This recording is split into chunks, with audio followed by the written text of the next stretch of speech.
The emergency alarm echoed through the massive corridors of Harmony Point Station. Red lights flashed in every section as beings from across the galaxy hurried toward the Central Council chamber. Ambassador Veltar of the Hegemony moved quickly. On his 6 legs, his blue skin showing the dark patches that appeared when his species felt stress. Behind him, other representatives rushed with equal urgency. The council chamber could hold 5,000 beings. But today only the most important leaders had been called. Representatives from 47 different worlds sat in their specialized seats, each designed for their unique body types. The air recycling system worked overtime to provide the right atmosphere for everyone present. Veltar reached the center platform and activated the holographic display. The chamber fell silent as a 3-dimensional map of the galaxy appeared above them. Red warning markers pulsed ominously in the outer rim sectors. Fellow council members, Veltar began, his voice carrying the weight of terrible news. We feared most has happened. The void storms have returned. A wave of shocked sounds filled the chamber. The crystal-based Lemenians chimed in distress. The fur-covered Kethany growled low in their throats. Even the normally calm ethereals flickered with worried energy. Councilmember Zerani of the Lemenians spoke first. That cannot be possible. The storms have been dormant for over 1,000 years. Our scientists said they would never return. Our scientists were wrong, Veltar replied grimly. He manipulated the holographic display, zooming in on the red markers. 3 storm systems have formed in the past week. They're moving faster than any we have on record. The display showed 3 massive swirling vortexes of dark energy. One was larger than most star systems. Where they passed, space itself seemed to twist and break apart. Stars, planets, even light itself vanished into the storms, leaving behind nothing but empty void. How long do we have? Asked General Mordok of the Kethany military fleet. Veltar's skin turned an even darker shade of blue. The largest storm. We'll reach Nexus Prime in 6 days. Verdania and Titan's Rest will follow within the week. The silence that followed was deafening. Nexus Prime housed over 2 billion beings from dozens of species. Verdania fed half the galaxy with its vast agricultural systems. Titan's Rest provided rare minerals that powered most of their technology. Evacuation, suggested Dr. Ethrin, of the ethereals. Impossible, General Mordok said, shaking his massive head. Even if we used every ship in the combined fleets, we could not move that many people in 6 days. Logistics alone would take months to organize. Council member, Zerani's crystal body pulsed with desperate light. Our ancestors fought the storms before. There must be records, some weapon or defense they used. There are no records, Veltar said quietly. The civilizations that faced the storms before were completely destroyed. We only know about the storms because a few survivors escaped to tell the story. The chamber erupted in worried conversations. Representatives spoke rapidly in their native languages, but the universal translators made the panic clear to everyone. Some suggested using their most powerful weapons. Others wanted to try creating artificial gravity wells to deflect the storms. A few even proposed abandoning the threatened worlds and focusing on protecting the core systems. Order, order, Beltar called out, his voice amplified by the chamber's sound system. Out. We have already considered every conventional option. Out. Greatest minds have worked without rest for the past week. What did they conclude? Asked Admiral Crendo of the Hegemony fleet. That our technology is useless against forces that can unravel reality itself, Veltar admitted. The storms do not simply destroy matter. They erase it from existence. Our shields, our weapons, our fastest ships, none of it matters when faced with something that makes the laws of physics stop working. The chamber fell silent again. These were the most advanced civilizations in the galaxy. Some had existed for millions of years. They had survived cosmic disasters, built wonders that spanned star systems, and solved problems that would have seemed impossible to younger species, but now they faced something beyond their understanding. And for the first time in galactic history, they had no solution. There must be something, whispered Dr. Ethrin. Some option we have not considered. Have run every simulation, Beltar said. We have consulted with scientists from every member world. We have even awakened the ancient ones from their long sleep to ask for their wisdom. Nothing. The storms cannot be stopped or deflected by any known means. Then we must accept the loss, said General Mordock, his voice heavy with grief. We evacuate who we can and mourn those we cannot save. Wait, came a voice from the back of the chamber. Everyone turned to see who had spoken. The voice belonged to a small, relatively young representative from one of the newer coalition worlds. Yes, Veltar asked, though his tone suggested he was only being polite. What about the humans? The question hung in the air like a strange smell. Several representatives actually laughed. The Cathani general snorted loudly. The humans? Veltar asked. They have been part of the coalition for barely 5 years. Their technology is primitive compared to ours. What could they possibly contribute? To a crisis of this magnitude? I do not know, the representative replied. But they have a saying on their world. They say that desperate times call for desperate measures. Perhaps we should ask them. Their entire civilization is younger than my last vacation, scoffed Admiral Crendo. They still use chemical rockets for some of their space travel. They have barely figured out faster-than-light communication. But they did figure it out, the representative pointed out. In less than a century, they went from not knowing other species existed to joining the Galactic Coalition. That is faster progress than most species make in 1,000 years. Dr. Ethrin flickered thoughtfully. There is truth in that observation. Human development has been unusually rapid. Rapid, but crude, General Mordock said. Speed is not the same as capability. Veltar looked around the chamber at the faces of beings who had run out of options. Every advanced solution had failed. Every sophisticated approach had proven useless. What did they have to lose by asking a young species for help? Very well, he said finally. We will present the crisis to the human delegation, but let us not raise false hopes. Civilizations with millions of years of advancement cannot solve this problem. It is unlikely that humans will succeed where we have failed. The council agreed, though most seemed to view it as a formality rather than a real solution. They would ask the humans. The humans would politely decline or offer minor assistance. And then they would have to face the reality of their situation. As the council members filed out of the chamber, none of them suspected that they had just made the most important decision in galactic history. They could not have imagined that 3 humans were about to change everything they thought they knew. About solving impossible problems, the crisis was real. The storms were coming. And soon.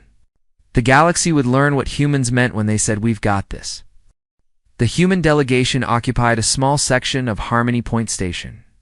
Far from the grand chambers where the major galactic powers held their meetings, Commander Park Jiwan sat at a simple metal table, reviewing reports from Earth on her tablet. Across from her, Dr. Kim Minho studied star charts, while engineer Lee Hanna worked on upgrading their communication systems. The humans had been part of the Galactic Coalition for 5 years, but they still felt like outsiders. Most other species had been spacefaring for thousands of years. They had technologies that seemed like magic to human eyes. They spoke of events that happened before human civilization even existed. "Commander Park," came a voice from the doorway. The 3 humans looked up to see Ambassador Veltar standing there, his blue skin showing the dark stress patterns they had learned to recognize. Ambassador Park replied, standing up, "Please, come in. How can we help you?" Veltar entered.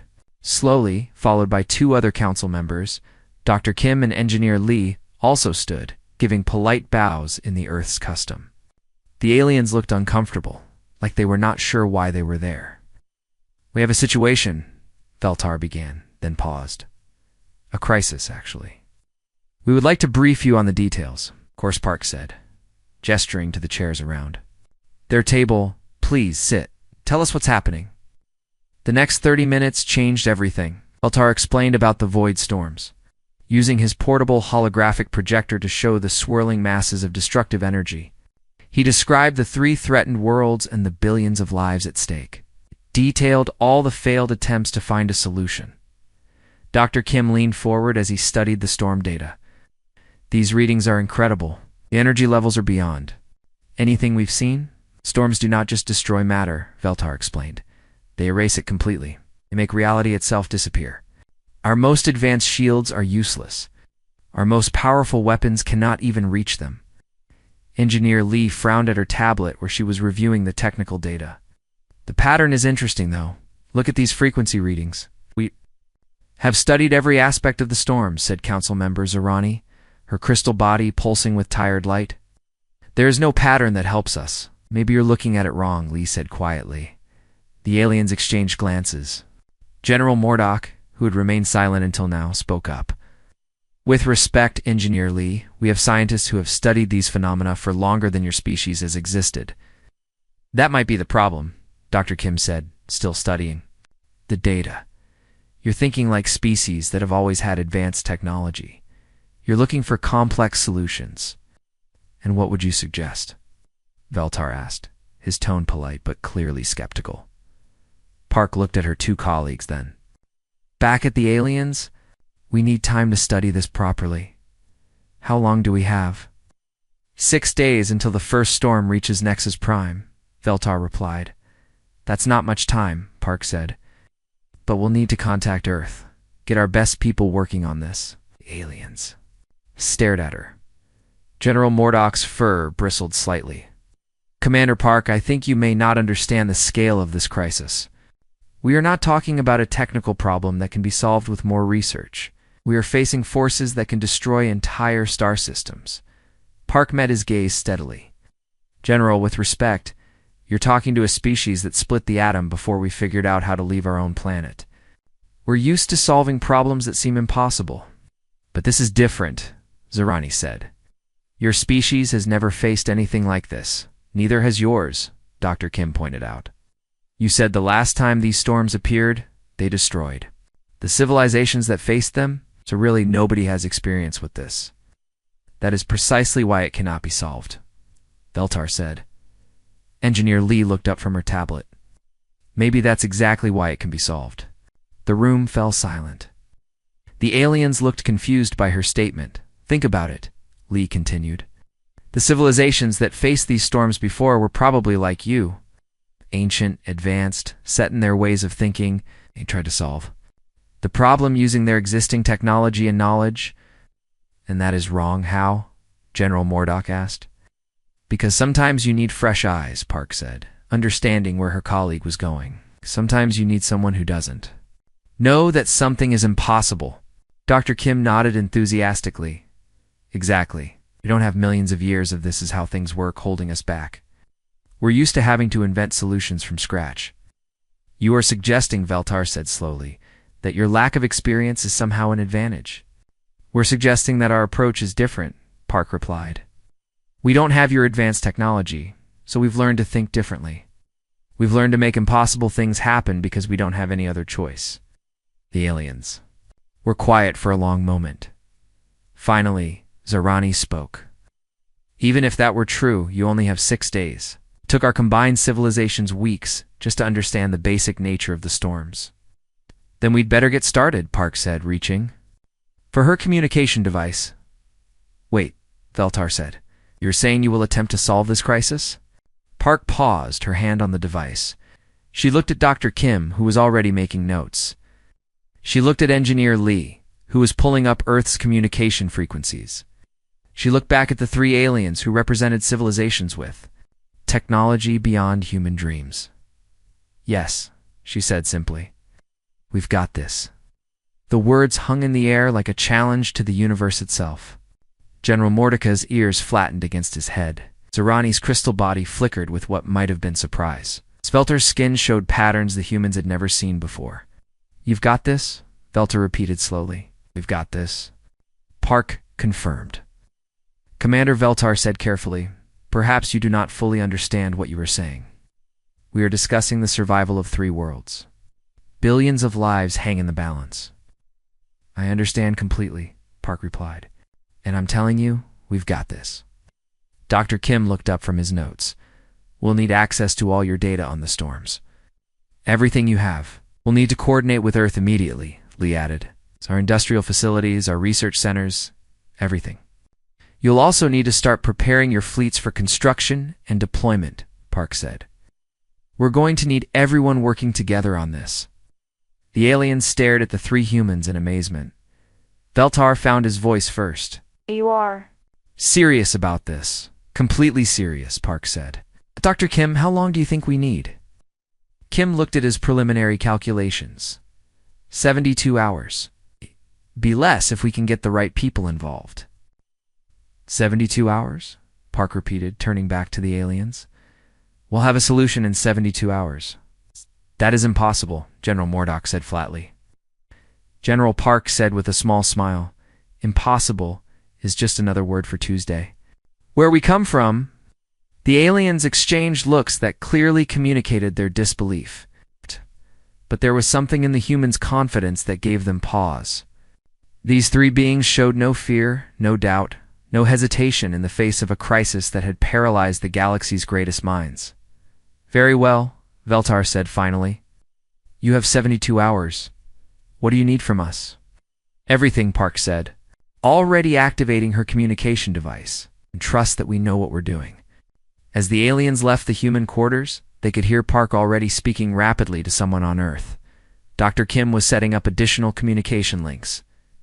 And Engineer Lee was pulling up industrial databases the humans had said they had. It handled. The aliens hoped they were right, because the alternative was too terrible to contemplate. In 72 hours, they would learn what humans really meant when they said, "We've got this." The human section of Harmony Point Station had transformed overnight.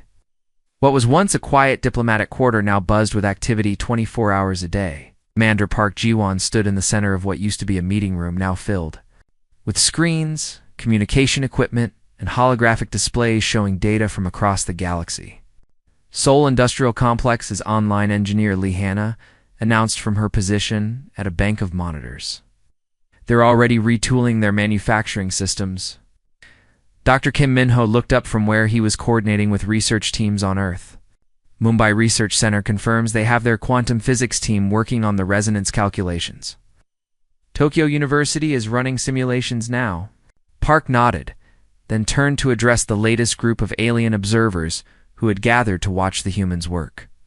More species representatives arrived every hour, drawn by curiosity about what the humans were actually doing. The plan is taking shape, Park announced to the assembled aliens. We believe we can stop the void storms. Ambassador Veltar stepped forward, his blue skin showing the stress patterns that had become permanent over the past day. Commander Park, we appreciate your efforts, but perhaps it is time to discuss more realistic options.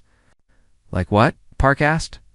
Evacuation of key personnel, preservation of important cultural artifacts, preparation for the aftermath, Veltar replied. No, Park said firmly. We're going to save all three worlds.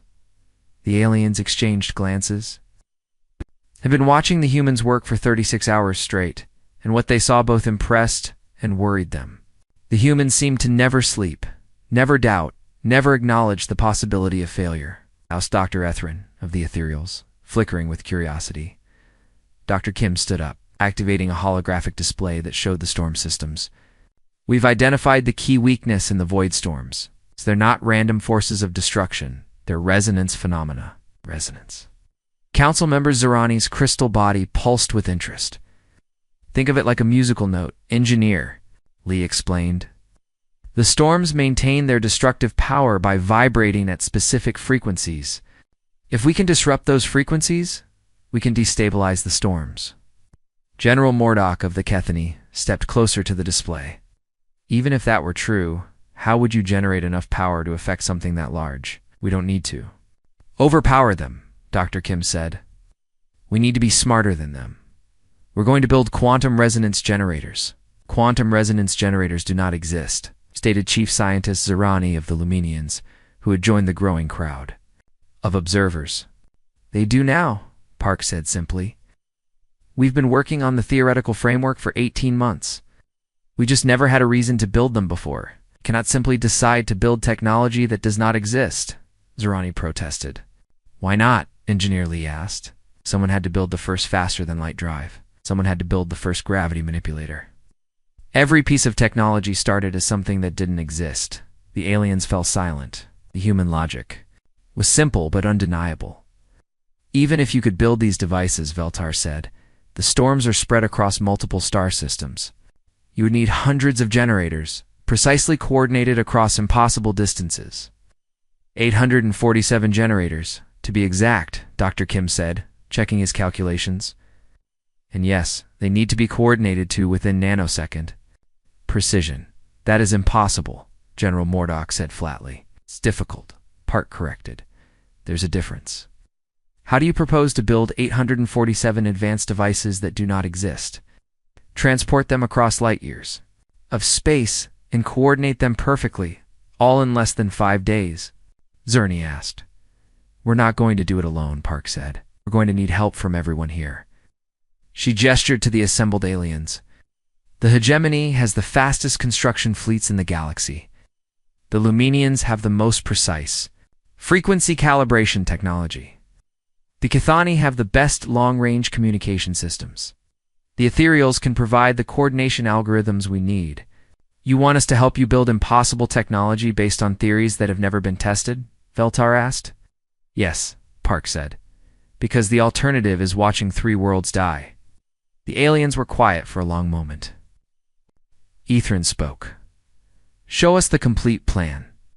Over the next hour, the humans laid out their strategy in detail. Phase 1 involved constructing the quantum resonance generators.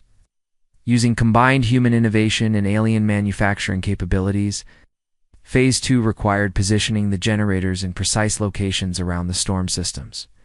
Phase 3 would synchronize all generators to create a harmonic frequency that would destabilize the storms. The timing has to be perfect, Dr. Kim explained. If even one generator is off by more than a few nanoseconds, the entire system fails.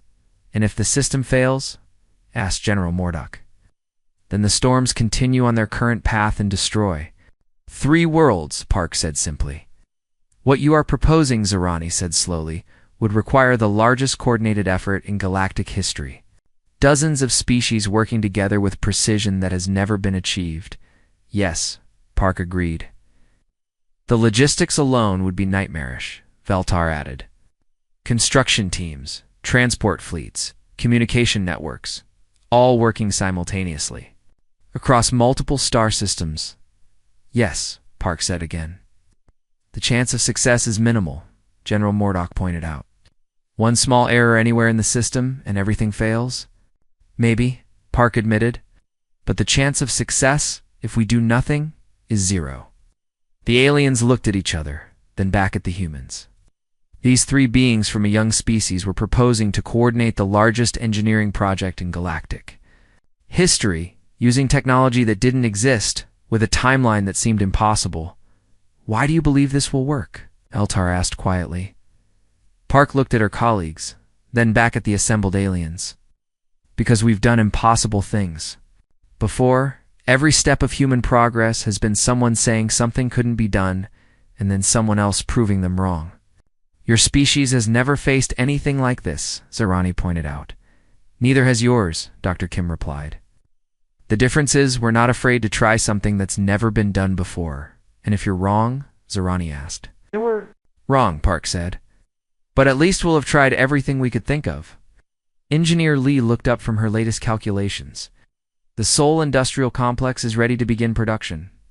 Mumbai Research has confirmed the quantum field equations. Tokyo University says the resonance theory is sound. We need your answer, Park said to the aliens. Are you going to help us save 3 worlds, or are you going to watch them die? Dotto. Aliens exchanged looks filled with doubt, hope, and fear. What the humans were proposing was madness. It was impossible. It was beyond anything that had ever been attempted. But it was also the only plan anyone had come up with. Very well, Veltar said finally. We will help you attempt this impossible task. Thank you, Park said. Now let's get to work. We have less than 4 days to make the impossible happen. As the aliens began coordinating with their respective fleets and research teams, they couldn't help but wonder what they had just agreed to. The humans seemed so confident, so sure that their plan would work. The next 4 days would test not just human determination, but but the ability of the entire galaxy to work together toward a common goal. The stakes couldn't be higher, and the odds couldn't be worse. But for the first time since the crisis began, there was something the galaxy hadn't felt in weeks. Hope. Earth had never seen anything like it. In Seoul, the massive industrial complex that normally produced consumer electronics had transformed, overnight, into something resembling organized chaos. Workers who had gone to bed making smartphones woke up, building components for quantum resonance generators that had existed only in theory the day before. Manager Obiomsu stood on the observation deck overlooking the main production floor, watching thousands of workers and robots work together, with precision that amazed even him. "I still don't understand how we're building something that doesn't exist," he said to his supervisor. "We're not building something that doesn't exist," came the reply over his headset from engineer Lee Hanna, speaking from Harmony Point Station. "We're building something that didn't exist until yesterday." The difference seemed important to the humans, even if it confused everyone else. Similar scenes played out across Earth. In Mumbai, the research center had turned into a 20-hour operation where scientists worked in shifts, passing calculations between teams as the planet rotated. Dr. Patel, center's director, had stopped going home 3 days ago. "The mathematics are incredible," she told Dr. Kim Min-ho during their latest video conference. "These equations shouldn't work, but they do." "That's humanity for you," Dr. Kim replied with a tired smile. "We specialize in things that shouldn't work, but do anyway." Meanwhile, across the galaxy, something unprecedented was happening. Species that had barely spoken to each other for centuries were working together with a level of cooperation that amazed their own leaders. The hegemony construction fleets, normally used for building luxury space stations, had retooled their equipment to produce quantum resonance components. Admiral Crendo watched his crews work alongside. Human engineers who explained the construction process with drawings and simple words, bridging the gap between different technologies and cultures. "I have commanded construction fleets for 40 years, Admiral Crendo told Commander Park during one of their regular check-ins. "I have never seen my crews work with such focus. They understand what's at stake," Park replied. "When people know they're saving lives, they find strength they didn't know they had." The Luminians had provided something even more valuable than construction help. Their crystal-based technology allowed for frequency calibration so precise that it seemed like magic to other species. Chief Scientist Zarani worked directly with Dr. Kim to ensure each quantum generator would operate at exactly the right resonance. "Your calculations require precision beyond what we thought possible," Zarani admitted during one of their sessions, "yet somehow we are achieving it." "That's because you're not just following our calculations," Dr. Kim explained. "You're improving them. Every species brings something we couldn't do alone." The Cathani had taken charge of the communication networks that would coordinate all 847 generators across multiple star systems. General Murdoch personally oversaw the installation of communication relays, ensuring that signals could travel between devices with the nanosecond precision the plan required. "This network is more complex than anything we have ever built, General," Murdoch reported to the Coordination Center. "But it is also more elegant. The human approach to redundancy is fascinating. Even the normally isolationist Vorthok had contributed their expertise in gravitational manipulation.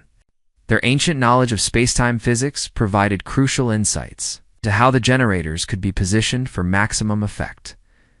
But it was the coordination happening on Harmony, to Point Station, that truly showed how impossible things could become possible. Commander Park had established what she called the Nerve Center in the station's main conference hall.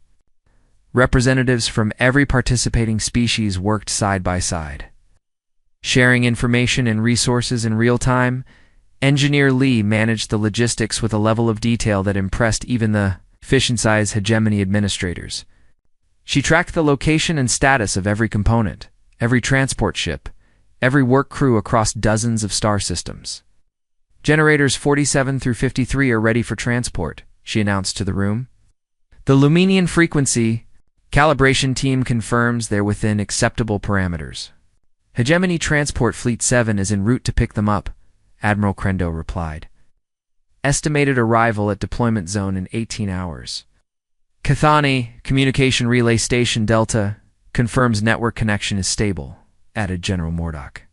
Signal delay is within required tolerances.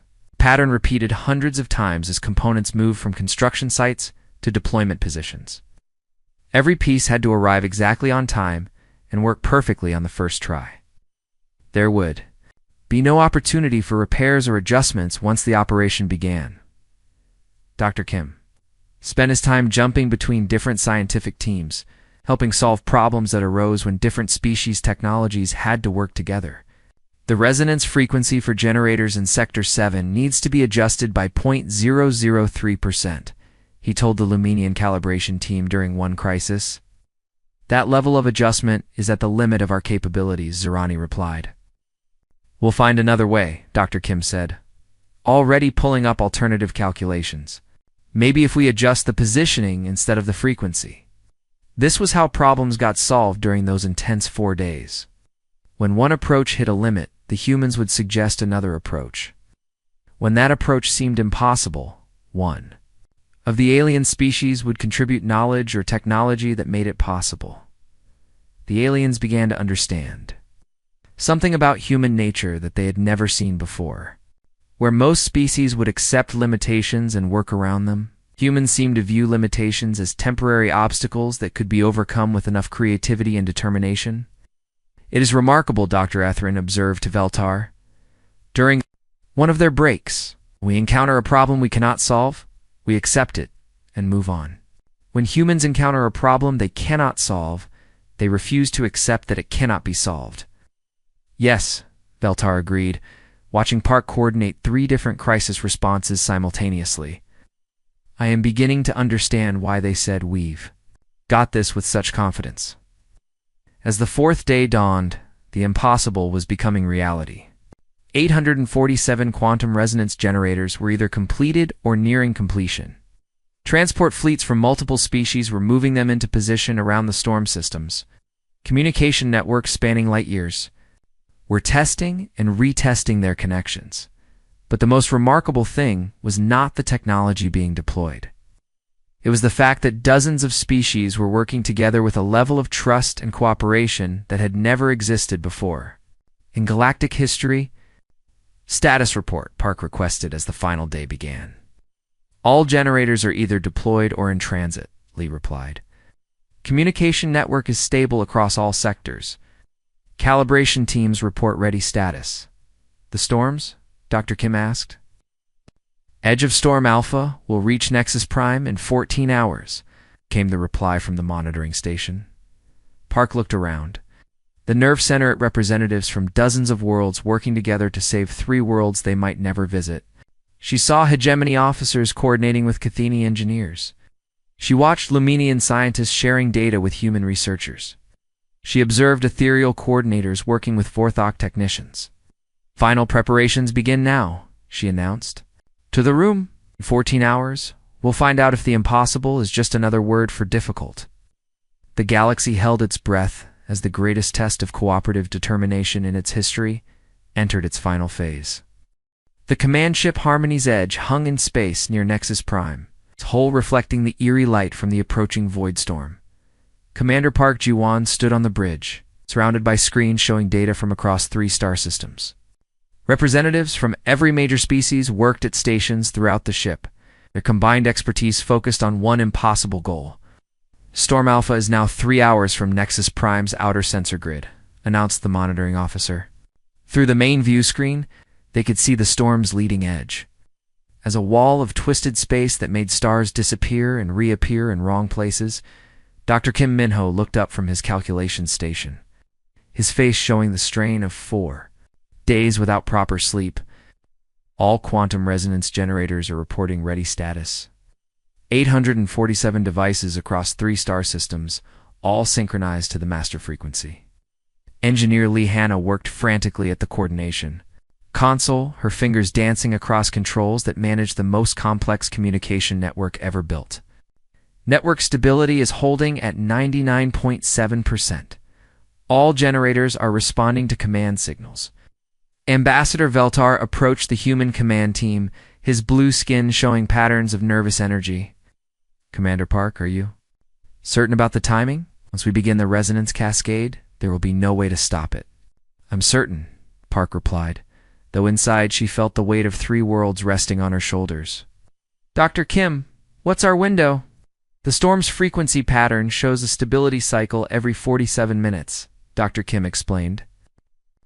To hit it during the peak stability phase, when all the storm's energy is aligned, we'll have exactly 4 minutes and 33 seconds. And if we miss the window, asked General Mordok from his position at the tactical station. Then we wait 47 minutes for the next one, Dr. Kim said quietly. But by then, the storm will be too close to Nexus Prime. The gravitational effects alone will start tearing the planet apart. The bridge fell silent except for the quiet hum of computers and the soft sounds of beings working at their stations. Everyone understood that they would get one chance. One opportunity to prove that the impossible could become possible. Storm. Approaching outer perimeter, called the sensor operator. First contact with Nexus Prime's sensor grid in 2 hours, 15 minutes. Park activated the ship's communication system, connecting 2 commanders across the 3 threatened star systems. All stations, this is command. Prepare for final synchronization check. Over the next hour, they tested and retested every component of their impossible plan. Each quantum resonance generator had to report perfect functionality. Every communication relay had to confirm nanosecond precise timing.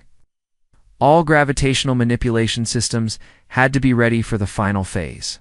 Generator Array 779 is showing a frequency drift of 0.01%, reported Chief Scientist Zerani from her Luminian crystal interface. Compensating now. Transport Fleet Delta reports Generator 426 is experiencing power fluctuations, added Admiral Crendo. Backup power systems are online. Engineer Lee coordinated responses to dozens of minor problems that would have been disasters.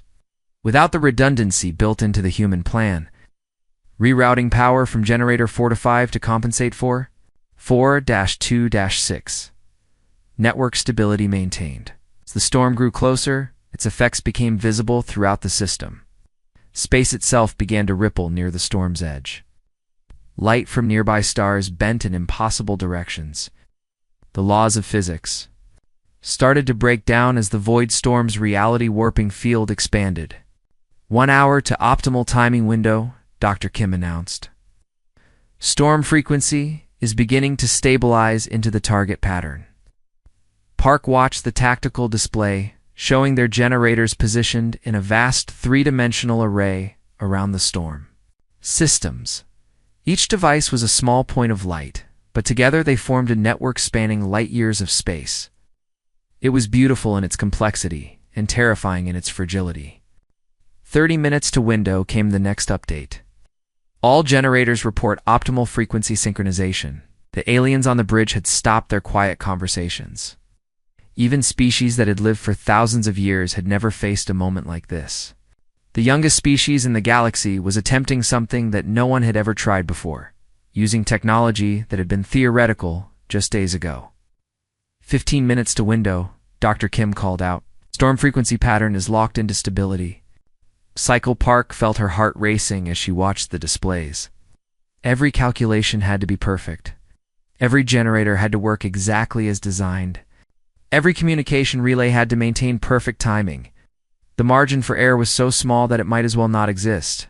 At 10 minutes to window, all systems showing green status. 5 minutes to window, storm entering final approach to Nexus Prime. Through the view screen, they could see the storm's terrible beauty. It was like watching reality itself being unwoven, threads of existence dissolving into nothingness.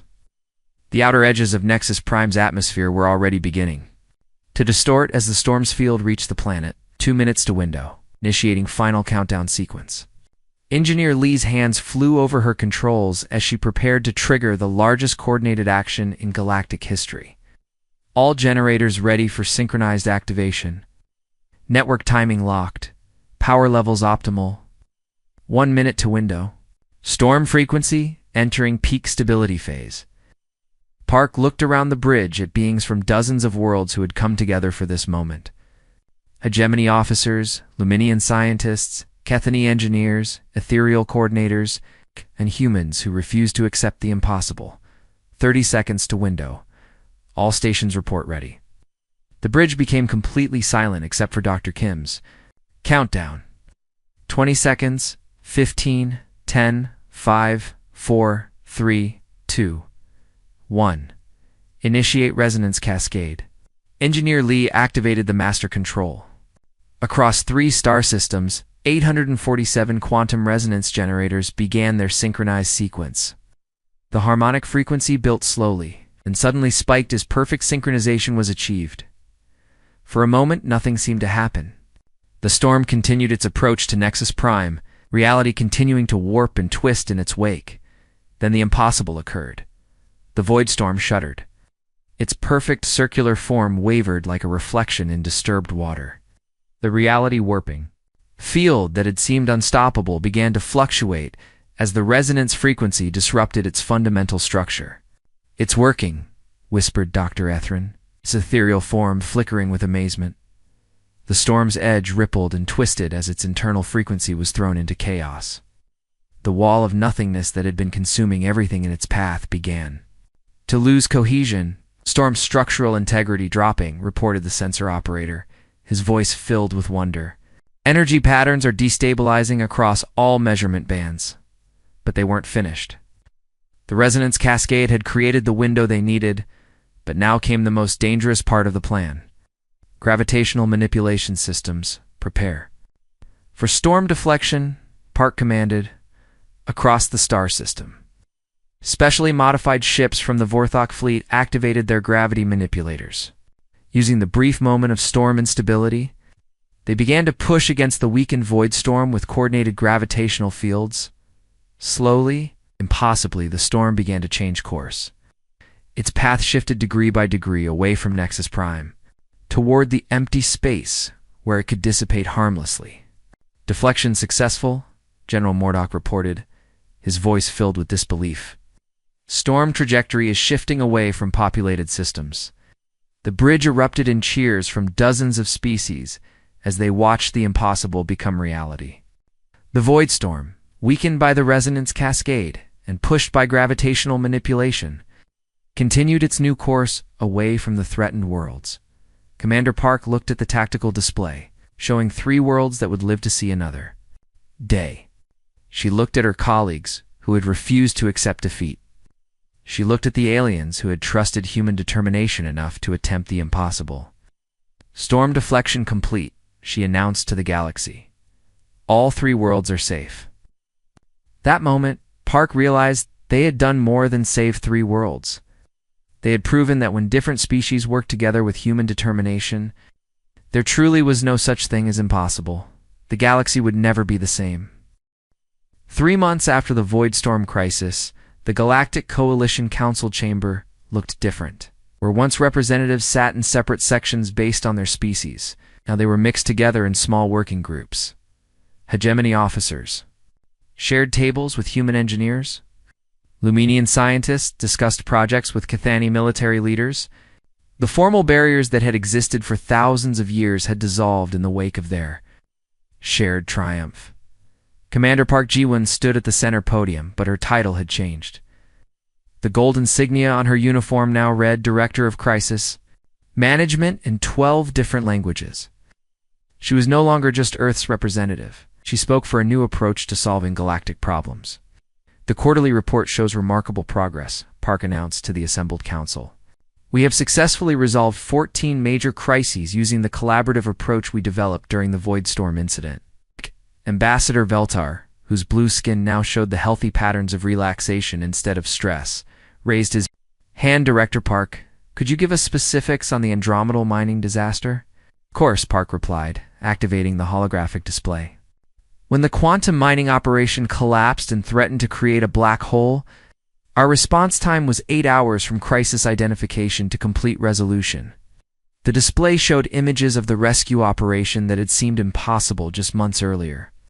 When a mining accident on the edge of the galaxy had threatened to create an artificial black hole that would consume an entire sector, the old coalition would have spent weeks debating and planning. Instead, the new crisis management system had assembled teams from 6 different species and solved the problem before most people even knew it existed. "How?" asked Chief Scientist Zerani, though. She was smiling as she asked. She had been part of that rescue operation and still found it hard to believe what they had accomplished. Dr. Kim Minho, now the Director of Interspecies Innovation, stood to answer. "We applied the same principles we learned from the Void Storm. Crisis. Instead of trying to overpower the quantum collapse, we destabilized it using resonance frequencies. The ethereal coordination algorithms allowed us to position our equipment with perfect precision, and the construction time." General Mordock asked. Engineer Lee Hanna looked up from her tablet. 14 hours from initial design to full deployment. The hegemony construction fleets worked with human rapid prototyping techniques. We built 6 quantum destabilizers in less time than it used to take to file the paperwork for a construction permit. The council members chuckled at that. The old bureaucratic procedures seemed almost quaint now that they had learned to work at human speed. "What about the crystalline plague on Viridia 7? Asked Dr. Ethrin. "Solved in 3 days, Park replied. The plague was consuming all silicon-based technology on the planet. Traditional treatments failed because they approached it as a biological problem. Our teams recognized it as an information problem." Dr. Kim nodded. "The plague was actually a form of living code that rewrote the molecular structure of crystals. Once we understood that, the Luminian crystal technicians worked with human computer programmers to write a countercode. The plague was eliminated by teaching the crystals to rewrite themselves back to normal. It's impossible by old standards," Zerani commented, "but routine by new standards." That phrase had become common throughout the galaxy. Things that once seemed impossible were now considered routine challenges. The change in thinking was remarkable. Species that had spent millennia believing that some problems couldn't be solved now approached every crisis with the human question: how do we make this work? "Tell them about the Nebula Collapse Project," Lee suggested. Park smiled. "That might be our most ambitious success story. When the Horsehead Nebula began collapsing prematurely and threatened to destroy all the star systems forming within it. Though we didn't just prevent the collapse, we turned it into a controlled process that will create 12 new habitable systems." The aliens still found this hard to believe, even though they had participated in it. When faced with a nebula that was collapsing too quickly, destroying star formation and threatening existing systems, the old coalition would have evacuated the area and written off the loss. Instead, the new crisis management teams had asked a different question. How do we make this collapse work for us instead of against us? The answer involved building massive gravity manipulation stations throughout the nebula, turning the chaotic collapse into a controlled compression that would form new stars and planets faster than nature normally allowed. What should have been a disaster became the largest terraforming project in galactic history. "The most interesting change," observed Veltar, "is not just that we solve problems faster, we solve them better. Our solutions often improve the original situation." Park nodded. "That's the key difference between the old approach and the new approach. We don't just fix problems. We ask how we can make things better than they were before the problem started." This principle had already led to amazing developments across the galaxy. When a solar flare threatened to destroy the communication networks in the Outer Rim, the repair project had resulted in communication systems that were 10 times more powerful than the originals. When a plague of metal-eating bacteria attacked the core worlds, the solution had led to new biometal, alloys that were stronger and more versatile than anything previously available. "What's our current crisis response capacity?" asked General Mordock. Lee checked her system status display. "We have rapid response teams stationed in 47 sectors. Each team includes representatives from at least 8 species and can deploy to any crisis location within 6 hours. Equipment reserves? Quantum resonance generators are pre-positioned in all major sectors. We maintain construction fleets that can build specialized equipment for new types of crises. The Interspecies Innovation Institute has prototype solutions ready for 37 different categories of potential problems." Dr. Kim smiled as he added, "And we're working on solutions for 43 more categories of problems that don't exist yet." "How do you solve problems that don't exist?" Zerani asked. "Easy," Dr. Kim replied. Imagine what could go wrong, then figure out how to fix it before it happens. Prevention is faster than reaction. This proactive approach had become a hallmark of the new system. Instead of waiting for crises to develop, the combined teams actively looked for potential problems and solved them in advance. They had prevented 17 major disasters in the past month. Alone, by identifying and addressing problems before they became critical, the conversation was interrupted by an urgent, alert tone. Every representative in the chamber looked toward the central communication station where an operator was receiving an emergency transmission. "What is it?" Park asked, already moving toward the communication station. "Long-range sensors have detected an artificial intelligence signal from the Galactic core," the operator reported. "It appears to be an ancient AI that's been dormant for millions of years. It's beginning to activate and assimilate all electronic systems in its path." The chamber fell silent. An ancient AI with millions of years of accumulated knowledge and power was exactly the kind of threat that would have terrified the old coalition. Such an entity could potentially assimilate all technology in the galaxy, turning every computer, every robot, or electronic device into extensions of itself. Park looked around the chamber at faces that showed concern, but not panic. Representatives from dozens of species waited calmly for the human response. They had learned to trust. Dr. Kim was already pulling up preliminary data about the AI signal. Engineer Lee was activating communication links to response teams across the galaxy. The machinery of crisis management was moving into action with practiced efficiency. "How long do we have?" Park asked. "Based on its current expansion rate, it will reach the first inhabited systems in approximately 6 days, the operator replied. Park reviewed the initial data, consulted briefly with her team, then turned to address the council. The chamber held its breath, waiting for the words that had become the galaxy's new motto of hope. "We've got this," Park announced, for the first time in galactic history. When faced with a threat that could end their civilization, no one doubted her. The age of impossible problems was over. The age of making things work had begun, and somewhere in the galactic core, an ancient artificial intelligence was about to learn what humans meant when they said, "We've got this."